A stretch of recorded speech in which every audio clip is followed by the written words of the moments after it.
Xôm lùm ăn cái cờ rục nâng chùm riệp xúa trong ai đom lục chùm tiêu nè ọc nhà nâng prey mất chỉ ti cờ rục nâng chỉ ti mệt trầy với một chuột thì xa chỉ thăm ấy một căn cam vị thi lốt ba thọc sổ vì cam vị thi tay nôm một đời chùm này đăng ca chạy lệ ló tẹt tôn cho mũi nâng bật thiên đã bật vì xe đại lục việc mến cọt bàn anh chơi châu ruống đâm bay chạy lệ chun đo tu snick chun đâm bay tam đán tu sna tôi dáng ngày ní dương miền việc mình kể từ chúa đại lục bàn anh chơi châu ruống cho mũi nâng cam vị thi lốt ba thọc sổ xong group nâng swa công một căn lục Jesse Marco xong kim việc xua bóng cha sắp sờ bài đấy bóng sọc sờ bài hay ở ban này nôm chmua ai tư sinh chốn này cha niên cái nhóm niên nhóm chmua Ria và cái đó là âm si nâng nông cầm vị los ba thọc sốt ngày trước cha xong ở con chuyện này đại bong ban chấm này về biển trên showroom nó không cầm vị ngày này và đấy chứ này chỉ cái chập đám xong group chơi bóng chơi này nôm luôn nâng mặt tay swa công chun từ căn tu snake chun ở cần chan thì hay bạn trong đợt số là một con đó kia hay recreate là bạn miền Bắc từ miền là một ôn tình chết tình đầu trái khi năng ca từ chơi ca san từ nia là không có chưa chết ta năng miền Bắc giáo hay có từ lớpประเทศbạn môi trường luôn làสำคัญđầu này đi đây ចាបងចាដោយតួយ៉ាងថ្ងៃនេះប្រធានបទរបស់យើងគឺជជែកគ្នាអំពីទំនាក់ទំនងពាណិជ្ជកម្មកម្ពុជានិងអាមេរិកនិងការវិនិយោគនៅកម្ពុជាបងចាដូច្នេះខ្ញុំសូមចាប់ផ្ដើមសំណួរទី1តែម្ដងចាតើលោកយល់យ៉ាងណាដែរចំពោះទំនាក់ទំនងកម្ពុជានិងសហរដ្ឋអាមេរិកនាពេលបច្ចុប្បន្ននេះបាទអរគុណច្រើនជាសំណួរមួយដែលសំខាន់តាមពិតជាក់ស្ដែងស្រុកកំណើតរបស់ខ្ញុំនៅអាមេរិកនឹងហើយគ្រាន់តែខ្ញុំនៅស្រុកខ្មែរវិញយូរឆ្នាំមានសញ្ជាតិនៅនេះដែរអញ្ចឹងខាងសញ្ជាតិទាំងពីរហើយប៉ុន្តែដែលឡែកទៅលើទំនាក់ទំនងមួយចំនួនរវាងសហរដ្ឋអាមេរិកកម្ពុជាខ្ញុំក៏ព្យាយាមតាមពីមកពេលទៅមកពេលដែរខ្ញុំគិតថាយើងអាចនិយាយអំពីប្រទេសណាក៏ដោយពេលដែលយើងនិយាយអំពីទំនាក់ទំនងទី1វាមានទំនាក់ទំនងការទូតរវាងរាជរដ្ឋាភិបាលហើយរាជរដ្ឋាភិបាលចា៎អាហ្នឹងវាជាទំនាក់ទំនងការទូតដែលវាតែងតែមានការប្រែប្រួលពីមកពេលទៅមកពេលតិចតួចតាមកលៈទេសៈផ្សេងតាមអាណត្តិនីមួយប៉ុន្តែកុំភ្លេចអាមេរិកក៏ជាប្រទេសមួយដែលមានប្រជាពលរដ្ឋច្រើនតាមអ្វីដែលខ្ញុំចាំដូច360ប្រមាណលាននេះដែរច្រើនណាចាច្រើនអញ្ចឹងសំណួរដែលយើងសួរតំណែងតំណងរវាងប្រទេសនិងប្រទេសវាមានតំណែងតំណងការទូតនយោបាយមួយជ្រុងប៉ុន្តែក៏មានតំណែងតំណងរវាងប្រជាពលរដ្ឋនិងប្រជាពលរដ្ឋដែរចា៎អញ្ចឹង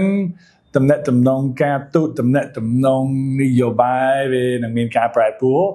ខ្ញុំប្រហែលអត់ចង់និយាយច្រើនទៅលើហ្នឹងពីព្រោះវានឹងតែងតែមានការប្រែប្រួលចា៎ក៏ប៉ុន្តែទៅលើប្រជាពលរដ្ឋសំខាន់ពីព្រោះហេតុអីវាសំខាន់ពីព្រោះបើយើងនិយាយអំពីតំណែងតំណងនយោបាយពេញចិត្តមិនពេញចិត្តប៉ុន្តែរដ្ឋាភិបាលអាមេរិកមិនស្អប់យើងទេក៏មិនប្រឆាំងនឹងយើងទេបែរទេជាងការខុសការឬក៏ពីទីសាស្ត្រពេលខ្លះយើងឯកភាពពេលខ្លះយើងអត់ឯកភាពអាហ្នឹងវានឹងតែមានទេប៉ុន្តែពួកគាត់មិនខាត់ប្រជាពលរដ្ឋរបស់ពួកគាត់ដើម្បីមករកស៊ីជាមួយយើងអីទេអញ្ចឹងយើងសម្លឹងទៅមើលទៅលើប្រជាពលរដ្ឋវិញ360លានអ្នកហ្នឹងមកមិន360លានអ្នកសិតតែជាអ្នកជំនួយអ្នករកស៊ីអីទេមែនទេមានក្មេងមានចាស់មានអ្នកធ្វើការធម្មតាប៉ុន្តែនៅក្នុងហ្នឹងក៏មានក្រុមហ៊ុនធំច្រើនដែរក៏មានអ្នកជំនួយល្អច្រើនដែរក្នុង360លាននេះទៅតែមានខ្លះមែនទេចាអញ្ចឹងបើយើងសួរថាតើទឹកចិត្តរបស់ពួកគាត់ចំពោះប្រទេសជាតិយើងចំពោះប្រជាជាតិយើងជាអ្វីទៅខ្ញុំចង់លើកចេះដោយសារអាមេរិកទឹកដីមួយដែលរៀងឆ្ងាយជាងឆ្ងាយពីយើងតិចមែនទេនៅឯ trip អាមេរិកខាងជើងមែនទេឆ្ងាយពីយើងតិចប៉ុន្តែម្យ៉ាងទៀតក៏មានបងប្អូនខ្មែរយើងច្រើននៅទីនោះដែរដែលរស់នៅសហរដ្ឋអាមេរិក ពេលខ្លះក្រៅពីបងប្អូនខ្មែរយើងដែលនៅអាមេរិកសាប់ជនជាតិអាមេរិកមួយចំនួនអត់សូវមានទម្លាប់ចេញទៅក្រៅប្រទេសទៅរកទីតាំងថ្មីទឹកដីថ្មីឱកាសថ្មីណាស់ណាទេចាអត់សូវជាទម្លាប់ណាស់ណាទេអញ្ចឹងមានន័យថាតើយើងទៅរកពួកគាត់វិញចាមានចាបាទនេះខ្លីមានថាតើយើងទៅរកពួកគាត់វិញហើយយើងឲ្យគាត់ស្គាល់យើងពេញចិត្តនឹងយើងចាណែនាំជឿចិត្តទៅលើយើងបានអាជីវកម្មឱកាសវិនិយោគអីវាមកតាមនឹងប៉ុន្តែក៏បបវងកសោនៅក្នុងហ្នឹងក៏មានបងប្អូនខ្មែរយើងដែរនៅឯកាលីនៅឯ Lowell នៅឯ Texas នៅឯតំបន់ផ្សេងៗដែលជាងកាលដល់មានដល់2-3ចំនួនរួចហើយចាពួកគាត់ក៏បើយើងរក្សាតំណែងល្អជាមួយពួកគាត់ក៏ជាអ្នកដែលហាក់ដូចជាចូលរួមផ្សព្វផ្សាយដែរហើយគាត់នៅទីនោះស្រាប់អញ្ចឹងនឹងខ្ញុំគាត់ឲ្យសង្ខេបខ្លីៗអំពីតំណែងតំណងរវាងទាំងពីរប្រទេសបាទចាសរុបជារួមទៅយើងអាចនិយាយបានថាតំណែងតំណងរវាងប្រជាជននិងប្រជាជនគឺមានតំណែងតំណងល្អចាបាទអញ្ចឹងយើងដល់សំណួរទី2ទាក់ទងជាមួយនឹងការវិនិយោគរបស់សហរដ្ឋអាមេរិកវិញយើងចង់ដឹងថាតើបច្ចុប្បន្ននេះមានការកើនឡើងដែរឬទេហើយភាគច្រើនអាមេរិកគាត់វិនិយោគទៅលើវិស័យអ្វីខ្លះបាទក៏ជាសំណួរមួយដែលសំខាន់ហើយយើងក៏ទៅមើលដែរថាតើអាមេរិករកស៊ីទៅលើវិស័យអីខ្លះដែរចាជាការពិតបើនេះអំពីផលិតកម្មឬការផលិតពេលឆ្នាំហើយវាបានប្រវាយទៅប្រទេសចិនហើយទៅតំបន់អាស៊ីអាមេរិកផលិតតិចជាងប៉ុន្តែមួយយ៉ាងទៀតយើងក៏មិនភ្លេចដែរថា Facebook ក៏របស់អាមេរិក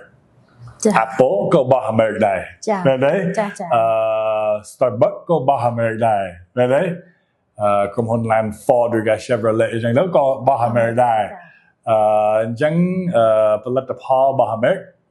Coca-Cola ក៏របស់អាមេរិកដែរឃើញទេអញ្ចឹងមានន័យថាក្រុមហ៊ុនអាមេរិកតែងតែមានវត្តមានទេ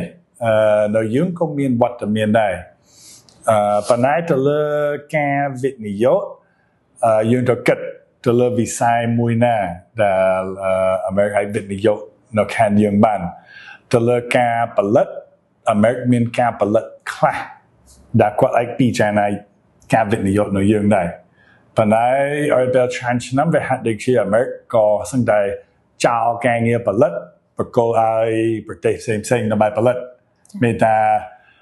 អាមេរិកជាអ្នកលក់ហើយទៅឲ្យប្រទេសផ្សេងទៀតអ្នកផលិតឥឡូវក្នុងអាណត្តិនេះក៏ចង់ទាញការផលិតមកវិញខ្លះចឹងអានឹងក៏ជាឱកាសដល់យើងដែរដែលរដ្ឋាភិបាលអាមេរិកលើកទឹកចិត្តក្រុមហ៊ុនអាមេរិកផលិតនៅប្រទេសផ្សេងនឹងវាជាក៏ជាឱកាសមួយដែរហើយការវិនិយោគដល់ទៅទៀតវានឹងតែងតែមានហើយដូចយើងបាននេះនៅក្នុង360លានអ្នកហ្នឹងតែងតែមានអ្នកដែលគាត់ចាប់អារម្មណ៍វិនិយោគនៅវិស័យកសិកម្មក៏មានខាង logistics ក៏មានដែលយើងបានលើកឡើងអំពីក្រុមហ៊ុនធំមួយចំនួនរបស់គាត់អញ្ចឹងអាមេរិកមានការវិនិយោគនៅយើងកន្លងមកហើយប៉ុន្តែគាត់តែយើងទៅទៀងមកថែមទៀតបបពិសោធន៍ខ្ញុំមនុស្សទៅស្គាល់ប្រទេសយើងព្រោះពិភពលោកនេះធំដែរហើយខ្ញុំកុំភ្លេចខ្ញុំអត់ទាន់បានទៅដល់ទាំងអស់ទេខ្ញុំជីវិតខ្ញុំបានធ្វើដំណើរប្រហែល40-50ប្រទេសទេប៉ុន្តែមាន700ប្រទេសមាន700ប្រទេសចា៎ពេលដល់នៅចង់150ទៀតដែលខ្ញុំអត់បានទៅដល់ទេអញ្ចឹងពិភពលោកនេះធំអាមេរិកមានជំរឿសឆានគេអត់សម្លឹងមើលតែស្រុកខ្មែរយើងទេព្រោះគេមានជំរឿសឆានអញ្ចឹងយើងត្រូវធ្វើម៉េចឲ្យទាញពួកគាត់មកឲ្យគាត់ស្គាល់យើងឲ្យគាត់យល់ច្បាស់អំពីយើងពេលខ្លះគាត់អាចមានការពាន់ច្រឡំអំពីប្រទេសជាតិយើងមួយចំនួនហើយធ្វើម៉េចឲ្យគាត់មកលេងហើយបានគាត់ចាប់ផ្ដើមគិតរឿងវិនិយោគបានគាត់ស្គាល់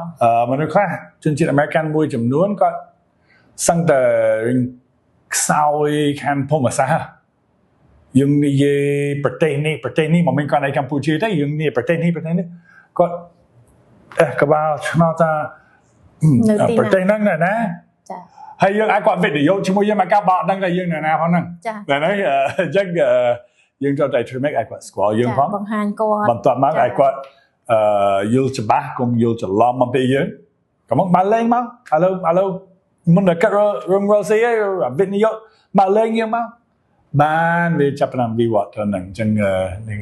វាពិចារណាតាមដំណាក់កាលហ្នឹងចាអរគុណណាស់សម្រាប់ការបកស្រាយរបស់បងចាអញ្ចឹងនិយាយពីតកតងដល់ពេលអនាគតវិញចង់ដឹងថាកម្ពុជាយើងជាទិសដៅទីតាំងពាណិជ្ជកម្មដែរឬទេខ្ញុំជឿថាជាទិសដៅមួយដែលសារក្នុងអានេះអាមេរិកចង់ប្រវាយការផលិតមួយចំនួនចេញពីចិនទៅប្រទេសផ្សេងដែរអញ្ចឹងអានឹងជាទិសដៅមួយទី2បងប្អូនខ្មែរយើងចង់30-40ម៉ឺននាក់ដែលរស់នៅអាមេរិកគាត់មិនភ្លេចឬក៏មិនចោលសុខភាពរបស់គាត់ឬក៏ទៅជាសុខភាពរបស់ឪពុកម្ដាយរបស់គាត់ដែរដែលសារចាប់បានមានចំនួនដែរគាត់មិនចោលទេគាត់មិនបំភ្លេចចោលទេហើយពួកគាត់មួយចំនួនគាត់ធ្លាប់មកក្នុងគ្រាដែលប្រទេសយើងអត់ទាន់មានសណ្ដាប់ធ្នាប់ល្អណាស់ណាគាត់នៅជាប់ការចងចាំហ្នឹងប៉ុន្តែខ្ញុំក៏ជួបច្រើនដែរដែលគាត់ចាប់ផ្ដើមមកវិញមួយរយៈចុងក្រោយនេះគាត់ចាប់ផ្ដើមមកវិញមួយរយៈចុងក្រោយនេះគាត់ទៅអភិវឌ្ឍច្រើនណាស់ប្រែប្រួលច្រើនណាស់អញ្ចឹងពួកគាត់ក៏ជាមនុស្សសំខាន់មិនតិចណាមិនតិច30ម៉ឺននាក់40ម៉ឺននាក់អាចលើសមិនដឹងមកយើងគិតអំពីកូនចៅចាតែនៅយូរឆ្នាំដែរហើយបាទដែលគាត់មិនភ្លេចអំពីសុខភាពរបស់គាត់ឬក៏សុខភាពជីដូនជីតារបស់គាត់ទេចាហើយគាត់ក៏សិតតែជនជាតិអាមេរិកដែរអញ្ចឹងជាទិសដៅមួយប៉ុន្តែម្យ៉ាងទៀតយើងក៏ត្រូវខិតខំថែមទៀតដែរដើម្បីឲ្យជាបរិវត្តអាមេរិកដទៃទៀតស្គាល់យើងជឿចិត្តទៅលើយើងមកលេងយើងបានចាប់ផ្ដើមចាត់ទុកថាជាទិសដៅមួយដែរចានិយាយពីការនាំចូលនិងនាំចេញវិញលោកអាចរៀបរាប់បន្តិចបានទេតកតងនឹងផលិតផលអ្វីខ្លះជាត្រួសដែលនាំចេញទៅប្រទេសអាមេរិកនិងនាំចូលពីសហរដ្ឋអាមេរិកមកស្រុកខ្មែរវិញប្រទេសកម្ពុជាយើងនេះនាំចេញពីយើងទៅអាមេរិកមានសងកប៉ុន្មានសងករបស់យើងបានទៅដល់អាមេរិកហើយនៅក្នុងផ្សារ Costco ក៏មានហើយនៅតាមផ្សារអាស៊ីផ្សេងក៏មានចឹងសងករបស់យើងបានីខ្លីគឺកសិផលរបស់យើងជាពិសេសប៉ុន្តែក៏រោងចក្រផលិតដូចយើងដឹងហើយរោងចក្រផលិតពាក្យច្រើននៅស្រុកខ្មែរនាំចេញទៅអាមេរិកដែរអញ្ចឹងវា made in Cambodia ច្រើនណាស់តាំងពីកងជិះតាំងពីសាក់កដោស្ពាយតាំងពីចង្កានផ្សេងចង្កានអគ្គិសនីផ្សេងផលិតនៅនេះលក់នៅអាមេរិកអញ្ចឹងជាស្នាដៃរបស់កូនខ្មែរយើងហីគ្រាន់តែម្ចាស់រោងចក្រទាំងអស់នោះពាក្យច្រើនមិនមែនបងប្អូនខ្មែរយើងទេចាគាត់ជាជនជាតិផ្សេងបាទស៊ីនឹងធ្វើពាណិជ្ជកម្មធ្វើការវិនិយោគក្នុងប្រទេសកម្ពុជាបាទទេអានឹងវាជាអ្វីមួយដែលយើងអាចរៀនសូត្រយើងអាចស្វែងយល់អំពីពិធីសាស្ត្រធ្វើក៏មកយើងចាប់ផ្ដើមមានមួយចំនួនរបស់យើងប៉ុន្តែបើនេះអំពីប្រភេទផលិតផលដែលជារបស់ខ្មែរយើងតែម្ដងពាក្យចាញ់យើងសម្ដៅទៅលើកសិផលច្រើនជាងហើយស្រូវអង្គចម្បងក៏ផ្លែចន្ទីចាប់ផ្ដើមមានខ្លះដំណាក់ស្វាយក៏ចាប់ផ្ដើមមានខ្លះអាមេរិកជាពិសេសអាមេរិកកប៉តដែលល្បីជំវិញពិភពលោកក៏ចាប់ផ្ដើមមានខ្លះហើយនឹងមានបន្តអ្វីដែលជាយើងមិនថាជាឧបសគ្គទេប៉ុន្តែជាអ្វីមួយដែលត្រូវយល់ដែរថាវាពាក់ព័ន្ធជាមួយបរិមាណដែរព្រោះអាមេរិកជាប្រទេសមួយដ៏ធំអញ្ចឹងជាងការមានបរិមាណតិចទៅលើអ្វីដែលយើងផលិតអញ្ចឹងបើបរិមាណតិចយើងទៅរកហាងដែលលក្ខណៈផ្សារអាស៊ីឬក៏ផ្សារដែលគាត់អត់ចាំបាច់លក់ច្រើនទេគាត់ក៏អាចយកផលិតផលរបស់យើងដែរហើយមកវិញទៀតដូចទស្សនៈជនដឹងថាពាក់ព័ន្ធជាមួយថ្លៃដឹកជញ្ជូនឆ្លងសមុទ្រអីផ្សេង អានឹងទៅកាត់គូដែរទៅលើផលិតផលមួយចំនួនជាងកាលដែលសាមេរៀងឆ្នៃបន្តិចពេលខ្លះទៅដល់ដំណឹងហ្នឹងវាឡើងថ្លៃអញ្ចឹងយើងទៅតែមានតម្លៃគួរប្រជែងជាមួយគេដែរហ្នឹងបាទចុះយើងភាគច្រើនលោកឲ្យរៀបរាប់ថាយើងយកអ្វីដែលចូលពីប្រទេសអាមេរិកមកវិញដែលយើងបាននិយាយ Facebook ចា Instagram អាហ្នឹងចាំបើឥឡូវ Facebook មានអតិថិជនប្រហែលលានអ្នកនៅស្រុកយើង Facebook មានអតិថិជនតាមអ្វីដែលយើងដឹងមាន account Facebook ចង់20លានអ្នកឯនៅស្រុកខ្មែរយើងជាក់ស្ដែងការផ្សាយហ្នឹងក៏មាននៅក្នុង page បាទអញ្ចឹងមានតែយើងជាអតិថិជនរបស់ក្រុមហ៊ុន American មួយបាត់ហើយហើយអ្នកដែលមើលតិចគាត់មើលតាម iPhone ទៀតបាទហើយក៏របស់ American ដែរក៏មានរថយន្តកន្លងមកហើយមានរថយន្តទាំងថ្មីទាំងរថយន្តដាក់ប្រាក់ហើយដែលមានការនាំចូលផលិតផលផ្សេងៗដូចជាផលិតផលសុខភាពផ្សេងៗឆ្នាំពេទ្យអីផ្សេងៗមួយចំនួនដែរអាហ្នឹងវាតែងតែមានអីជាងការរដល់ស្អីក៏អាចដឹងដែរតែមានផលិតផលសម្រស់ហើយចឹងមាន brand កូរ៉េមាន brand ជប៉ុនមាន brand បារាំងប៉ុន្តែអាមេរិកក៏មានដែរមែនទេប្រភេទលេឧទាហរណ៍លេ Vaseline អីចឹងទៅហ្នឹង brand American ទេអញ្ចឹងផលិតផលសុខភាពវីតាមីនអីផ្សេងៗក៏មានឆ្នាំពេទ្យចំណីអាហារមួយចំនួនតែតែមានទេនំគុកគីអីគេនំគុកគី Oreo អញ្ចឹងទៅ Coca-Cola អញ្ចឹងទៅ Starbucks Pizza Hut អីចឹងទៅអាហ្នឹងវាសិតតែ brand អីគេ Pasta Pizza បាទញ៉ាំអីចឹងទៅហើយដល់ like ក៏អ្នកខាងវិស័យបច្ចេកទេសក៏ស្គាល់ក្រុមហ៊ុន American ច្បាស់មាន Microsoft មាន Cisco មានក្រុមហ៊ុនផ្សេងៗខាងបច្ចេកទេសដែលសិតតែរបស់ American ដែរដែលមានវត្តមានពេញទីផ្សារចានៅប្រទេសកម្ពុជាបាទចាដូច្នេះសំណួរបន្ទាប់នេះស្រដៀងជាមួយនឹង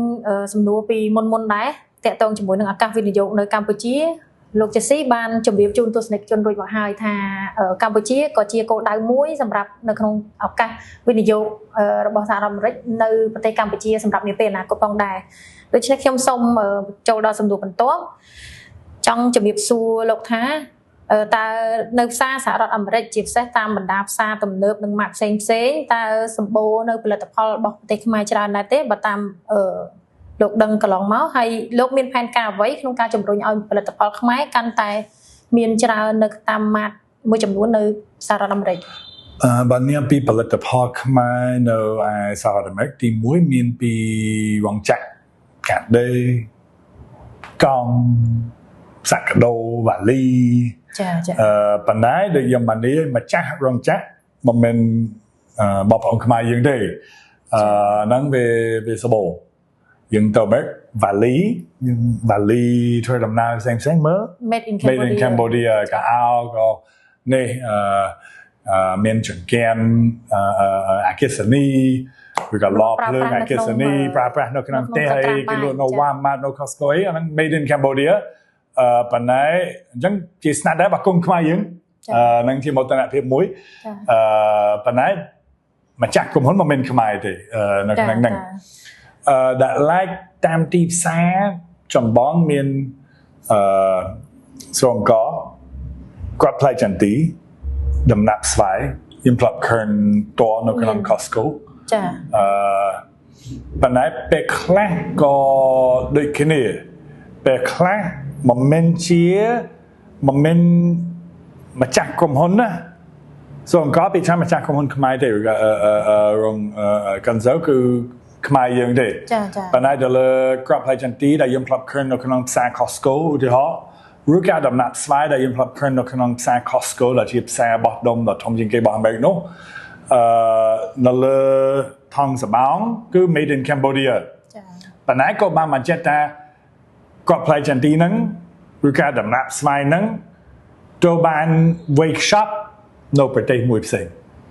មានន័យថាផលិតផលដើមគឺប្រទេសកម្ពុជាប៉ុន្តែទៅបានវិកខ្ចប់នៅប្រទេសផ្សេងបាទ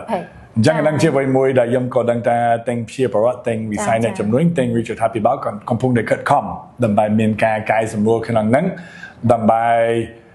ទីផ្សារនៅក្នុងដៃយើងហ្មងមេតាផលិតវត្ថុបាទវត្ថុទីដើមក៏នៅក្នុងដៃយើងការកែច្នៃក៏នៅក្នុងយើងការ workshop របស់យើងទីផ្សារក៏នៅក្នុងដៃយើងអាហ្នឹងវាល្អជាងអញ្ចឹងវាកំពុងតែកាត់ឡើងបដាហើយអាហ្នឹងវាចំណាយពេលតិចប៉ុន្តែវានឹងមានបែបហ្នឹងច្រើនទៀតចាអញ្ចឹងសូមបងជួយបញ្ជាក់ថែមបន្តិចតើបងមានវិធីសាស្ត្រឬក៏ផែនការអ្វីនៅក្នុងការជំរុញបងជួយជាមតិយោបល់បន្តិចដើម្បីជំរុញឲ្យមានការដាក់ផលិតផលខ្មែរកាន់តែច្រើននៅលើទីផ្សារសហរដ្ឋអាមេរិកបន្ថែមខ្ញុំដឹងថាវាមិនមែនជាអ្វីដែលអាចធ្វើបានភ្លាមទេពីព្រោះយើងផលិតច្រើនឬក៏ចំណាយទៅលើការកែច្នៃច្រើនតើយើងមានទីផ្សារដែរមែនទេបើយើងផលិតហើយអត់មានទីផ្សារទៅជាខាតវិញប៉ុន្តែពេលខ្លះទៅរកទីផ្សារប៉ុន្តែអត់ទាន់មានការកែច្នៃបរិមាណដែលគេចង់បានក៏ពិបាកដែរអញ្ចឹងវាទៅជារឿងពងមាន់មេមាន់ពេលខ្លះគួរតែចាប់ផ្ដើមនៅកន្លែងណាបើទុនទានសិក្សាតវិការរបស់យើងមានកំណត់ប៉ុន្តែនៅក្នុងហ្នឹងយើងមិននិយាយចេះពេលដែលបង្កើតផលិតផលណាមួយដែលយើងចង់នាំចេញណា Three make aiច្បាស់តាខូកានាំចេញរបស់ប្រទេសនេះឬក៏នាំចូលទៅប្រទេសនោះមានអីខ្លះគេត្រូវការaiចាំបាក់ផលិតកម្មរបស់យើងរៀបយ៉ាងម៉េចគេត្រូវការអញ្ញាប័ណ្ណអីខ្លះមានកម្រិតស្តង់ដារមួយដែលអាចទទួលយកបានគេត្រូវការ standard អីខ្លះឥឡូវឧទាហរណ៍មួយខ្ញុំចង់ផលិតដំណាក់ស្វាយដំណាក់សុកយើងមិនខ្វះស្វាយទេហើយយើងអាចធ្វើស្វាយសម្ដួតបានប៉ុន្តែសំខាន់តើ standard ដែលគេចង់បានឬកាកែដែលមិនមានគាត់ឯងចង់បានទេដែលគេតម្រូវដើម្បីអាចនាំចូលប្រទេសហ្នឹងមិនតែអាមេរិកទេឬក៏ប្រទេសផ្សេងទេតើគេតម្រូវអីខ្លះអូគេតម្រូវចេះអញ្ចឹងខ្ញុំគួរតែរៀបចំសិប្បកម្មរបស់ខ្ញុំឬក៏រោងចក្ររបស់ខ្ញុំពេលដែលខ្ញុំកំពុងតែដំឡើងរោងចក្ររបស់ខ្ញុំនេះដើម្បីត្រូវនឹងអ្វីដែលគេត្រូវការស្រាប់ហើយតែពីព្រោះបើអត់ខ្ញុំដំឡើងរោងចក្រខ្ញុំចាប់ផ្ដើមកែច្នៃបានខ្ញុំដឹងតាមក្រោយថាអូតាមពិតគេចង់មកចេះមិនតែខ្ញុំត្រូវកែរោងចក្ររបស់ខ្ញុំมันជាចំណាយហើយខាតពេលទៀតអញ្ចឹងសុខចិត្តស្វែងយល់ឥឡូវឧទាហរណ៍បើយើងជាកូនសិស្សហើយយើងចង់បានអាហារូបករណ៍នៅប្រទេសនេះនៅប្រទេសនោះអញ្ចឹងខ្ញុំគួរតែស្វែងយល់ទៅហើយតែដើម្បីបានអាហារូបករណ៍គេត្រូវការអីខ្លះអូខេត្រូវការយើងរៀនចេះយើងត្រូវការបន្ទុកចេះអញ្ចឹងយើងខំធ្វើនឹងបានងាយដាក់ពាក្យយកអាហារូបករណ៍ចាំមិនដូចគ្នាបើយើងអត់ដឹងថាទីផ្សារនៅអាមេរិកគេតម្រូវអីខ្លះដើម្បីចូលទីផ្សារហ្នឹងហើយយើងជាស្អីយើងចិត្តតែផលិតប៉ុន្តែអត់ដឹងថាគេទាមទារអីខ្លះគេតម្រូវអីខ្លះវាអាចប្រឈមនឹងការខាតពេលខាតទុនទានដែរបាទចាអរគុណសម្រាប់ការចែករំលែកបងថ្ងៃនេះបាទចាជាក់ស្ដែងចង់ជំរាបសួរបងចេះដោយសារបងចេះនិយាយភាសាខ្មែរបានយ៉ាងល្អចាតើបងរស់នៅទីនេះប្រហែលឆ្នាំហើយនៅប្រទេសកម្ពុជាហើយបងយល់យ៉ាងម៉េចដែរចំពោះប្រជាជនកម្ពុជាជាពិសេសក្មេងៗចំនួនក្រោយតើបងមានដូចថាការចែករំលែកអីតើតងចំណេះដឹងនឹងភាសាចាសូមបងជួយបង្ហាញបន្តិចអរគុណច្រើនវាជាក់ស្ដែងខ្ញុំរស់នៅទីនេះតាំងពីឆ្នាំ1995អញ្ចឹងវាហាក់ដូចជាបាទចូល31ឆ្នាំបាត់ហើយបាទដែលខ្ញុំហាក់ដូចជាដល់ម៉ោងនេះក៏សឹងតែអាចដើរតួជាជាទូតក្រៅផ្លូវការម្នាក់បាទសុខយើងពីព្រោះមនុស្សខ្លះគាត់ទៅមកដំបងគាត់ទៅយល់ច្បាស់អំពីសុខយើងទេប៉ុន្តែដល់ខ្ញុំមកតាំងពីយូរឆ្នាំមកហើយអញ្ចឹងខ្ញុំក៏អាចជាអ្នកដែលបង្កើតស្ពានចម្លងទាំងអស់ហ្នឹងហើយអ្នកដែលគាត់ស្ទើរការយល់ដឹងអំពីប្រទេសយើងហើយគាត់យល់ច្បាស់ពីព្រោះខ្ញុំគិតថាយើងយល់ច្បាស់ចំណុចចាប់ផ្ដើមរបស់យើងយ៉ាងណារបស់ខ្ញុំតាំងពី31ឆ្នាំនោះចារហូតដល់ឥឡូវយើងឆ្លងកាត់អីខ្លះយើងអភិវឌ្ឍអីខ្លះយើងកែសម្រួលអីខ្លះអាហ្នឹងវាសំខាន់ណាស់ប៉មែនពេលដែលជនបរទេសព ពេលណាក៏ដោយយើងទៅប្រទេសគេមកប្រទេសយើងជាងការវាអាចមានការពាន់ច្រឡំអត់មិនបានចេះមិនបានចោះប៉ុន្តែបើយល់សាច់រឿងដែលនៅពីក្រោយហ្នឹងណាយើងនឹងដឹងច្បាស់អញ្ចឹងអាហ្នឹងជាទូនាទីមួយដែលសំខាន់ដែលយើងមានលក្ខណៈក្រៅផ្លូវការទេប៉ុន្តែជាទូនាទីមួយដែលសំខាន់ដែលយើងមានរស់នៅពាក់ព័ន្ធជាមួយអ្នកវិនិយោគឬក៏វិនិយោគគុនក្រៅប្រទេសបាទចាសូមអរគុណជាខ្លាំងដែលបងបានចំណាយពេលវេលាដើម្បីចូលរួមនៅក្នុងកម្មវិធីលោកស្បាថុកសូពិតជាមានកិត្តិយសណាស់ថ្ងៃនេះចាអរគុណជាចុងបញ្ចប់នាងខ្ញុំក៏សូមថ្លែងអំណរគុណដល់ទស្សនិកជនដែលបានចំណាយពេលវេលាតាមដានទស្សនានៃកម្មវិធីលោកស្បាថុកសូក៏សូមជូនពរទស្សនិកជនជួបតែសេចក្តីសុខសេចក្តីចម្រើននិងប្រកបកិច្ចការងារបានសម្រេចជោគជ័យចាក៏សូមអរគុណដល់បងម្ដងទៀតចាជូនពរបងដូចគ្នាសូមបងមានសុខភាពល្អនិងប្រកបកិច្ចការងារបានជោគជ័យអរគុណច្រើនដូចគ្នាបាទអរគុណច្រើនពីកម្មវិធីលោកស្បាថុកសូនាងខ្ញុំរីយ៉ានិងលោក Jessie Mako ក៏សូមគោរពជម្រាបលាទស្សនិកជនចាអរគុណបាទ